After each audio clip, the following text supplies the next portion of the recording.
Okay, hopefully you watched the video on functions where that f of x is just our y is a function of x.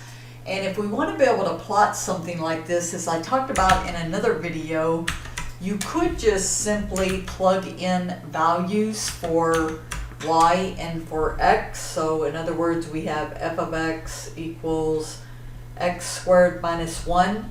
Now your eyeball may have went above. These are actually very good graphs to know that this first one is a linear.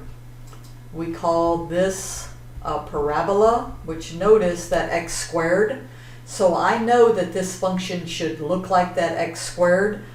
If I call f of x y, because it actually tells you to pick values of x and y, I can let x equal 0. So if I plug in 0, I get y is negative 1. I could, let x equal 1, and I get y equals 0. If you've been playing along, you already know what these are. These are intercepts, right? So I have 0, negative 1, and 1, 0. So I can go back here to my graph. I click to enlarge for my eyes, and I am going to pick this one.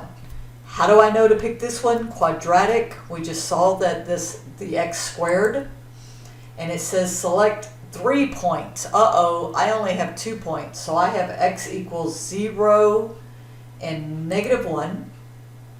I have x equals 1 and 0. And I am going to look back at my equation. If I plugged in negative 1, once you square negative 1, that still becomes 1. So it looks like I get that to be able to make my graph.